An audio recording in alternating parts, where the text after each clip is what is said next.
ಯಾಕೆ ಈ ಕಣ್ಣೀರು?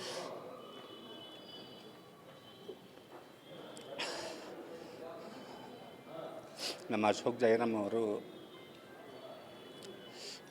ಕೊನೆಯ ಸೀನಲ್ಲಿ ಆ ಥರದ ಡೈಲಾಗ್ಗಳೆಲ್ಲ ಬರೆದಿದ್ದಾರೆ. ಅದು ಕೇಳಿದ ತಕ್ಷಣ ದುಃಖ ತಡೆಯೋಕ್ಕಾಗಲಿಲ್ಲ. ಅದಕ್ಕೆ ಎದ್ದು ಬಂದುಬಿಟ್ಟೆ ನಾನು. ಅದಕ್ಕೆ ಎದ್ದು ಬಂದುಬಿಟ್ಟೆ. ಇಂಥ ಒಂದು ಒಳ್ಳೆ ಸಿನಿಮಾಕ್ಕೆ ಥಿಯೇಟ್ರ್ಗಳು ಸಿಗ್ತಾ ಇಲ್ಲ ಇವತ್ತು. ಥಿಯೇಟ್ರಿಗೆ ಸಿಗ್ತಾವಂದ್ರೂ 1 2 3 ಕೇಳ್ತಾ ಇದ್ದಾರೆ. ಹಣವಂತರಿಗಷ್ಟೇ, ದೊಡ್ಡ ದೊಡ್ಡ ಹೀರೋ ಅಂತ ಹೆಸರು ಮಾಡಿದವ್ರಿಗೆ ಅಷ್ಟೇ ಅವಕಾಶಗಳು ಸಿಗೋದು.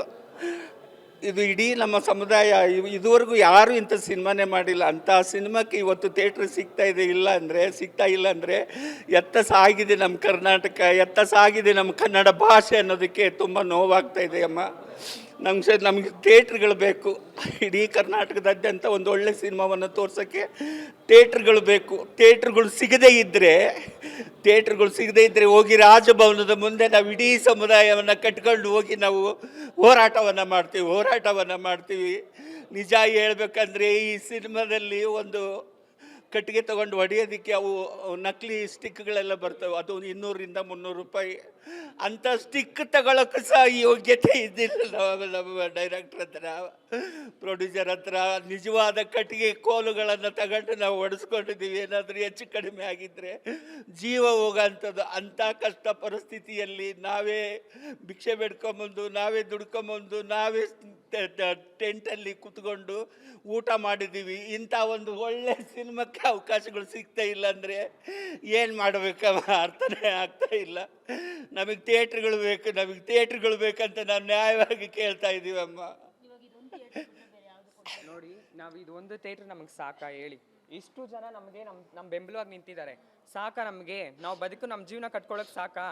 ಇಡೀ ಭಾರತನೇ ಒಂದು ಸರಿ ನಮ್ಮ ಮೂವಿ ನೋಡಿ, ಯಾರು ನಮ್ಮನ್ನ ಏನೇ ಒಂದಿದ್ರು ನಮ್ಮನ್ನ ಇದು ಮಾಡಲ್ಲ. ನೀವು ನಮಗೋಸ್ಕರ ಪ್ಲೀಸ್ ದಯವಿಟ್ಟು ಕೇಳ್ಕೊತಾ ಇದೀವಿ, ನಿಮ್ಮ ಕಾಲುಗಳಿಗೆ ಮುಗಿದು ಕೇಳ್ಕೊತಾ ಇದೀವಿ, ನಮ್ಮ ಮೂವಿನ ಬೆಳೆಸಿ. ನಾವು ಯಾರು ದ್ರೋಹ ಮಾಡಿಲ್ಲ, ಯಾರು ತಲೆ ಹೊಡೆದಿಲ್ಲ, ಏನು ಮಾಡಿಲ್ಲ. ಒಂದೊಂದು ದಿನಾನು ಶೂಟಿಂಗ್ ಮಾಡೋದಕ್ಕೆ ನಾವು ಪಟ್ಟಿರೋ ಕಷ್ಟ ನಮಗೆ ಮಾತ್ರ ಗೊತ್ತು.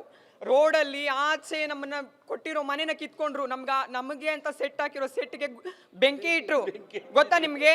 ಆದ್ರೂ ನಾವೆಲ್ಲ ಗುಡಿಸ್ಲಲ್ಲಿ ಇಷ್ಟು ವಯಸ್ಸಾದ್ರೂ ಅವ್ರು ನಮಗೋಸ್ಕರ ಹೋರಾಡ್ತಿದ್ದಾರೆ.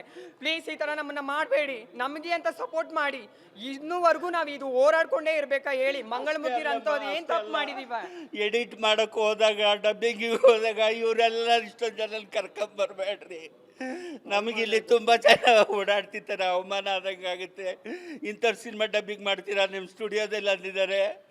ಒಂದ್ಸಲ ಬಾಡಿಗೆ ಮನೆಗಿದ್ದಾಗ ಜಗಳ ಮಾಡಿ ನೀವು ಮೊದಲು ಮನೆ ಖಾಲಿ ಮಾಡಬೇಕು. ಇವರೆಲ್ಲ ಬರ್ತಾರೆ, ಅಕ್ಕಪಕ್ಕದವರೆಲ್ಲ ಅಸಹ್ಯ ಪಡ್ತಾರೆ, ಯಾರು ಬರೋದಿಲ್ಲ ಅಂತಂದು ಮನೆ ಬಿಟ್ಟು ರಾತ್ರಿ ಮನೆ ಖಾಲಿ ಮಾಡ್ತಿದ್ದಾರಮ್ಮ.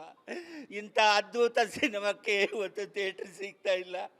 ಇಷ್ಟು ಜನ ನೋಡಿದ್ದಾರೆ ಸಿನಿಮಾನ, ನೋಡಿ ಕೇಳ್ರಿ ಹೆಂಗಿದೆ ಅಂತ. ನೀವು ಬಂದು ಒಳಗೆ ಕೂಡಬೇಕಾಗಿತ್ತು.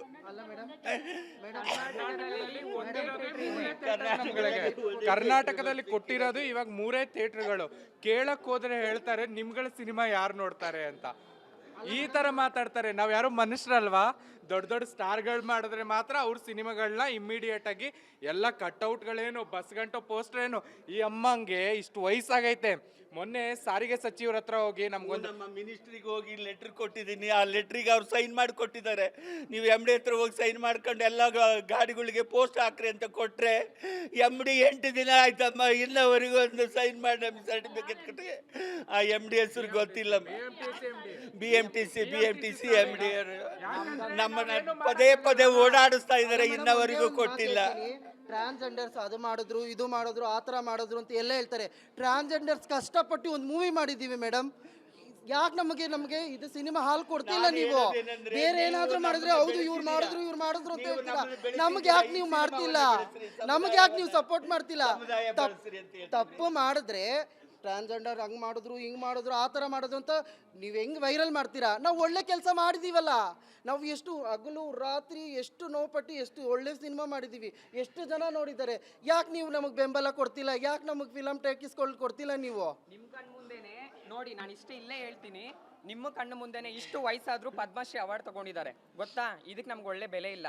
ಅದು ಬೇಡ, ನಿಮ್ಮ ಎತ್ತು ತಂದೆ ತಾಯಿ ನಿಮ್ಮ ಮಕ್ಕಳು ಇವ್ರನ್ನೆಲ್ಲ ಬೀದಿಗೆ ಹಾಕಿದ್ದಾರೆ. ಆದ್ರೆ ಇವತ್ತು ಅವ್ರಿಗೆ ಅಂತ ಆಶ್ರಮ ಕಟ್ಟಿ ಇವ್ರು ನಮ್ಮ ಜೊತೆಲಿದ್ದಾರೆ. ಗೊತ್ತಾ ನಿಮಗೆ? ನೀವು ಬಿಸಾಕೋ ಮಕ್ಕಳನ್ನ, ನೀವು ಬಿಸಾಕೋ ಆ ಜನತೆನ ಇವತ್ತು ನಾವು ಟ್ರಾನ್ಸ್ಜೆಂಡರ್ಸು ನಾವು ನೆಲೆ ಕೊಡ್ತಾ ಇದೀವಿ.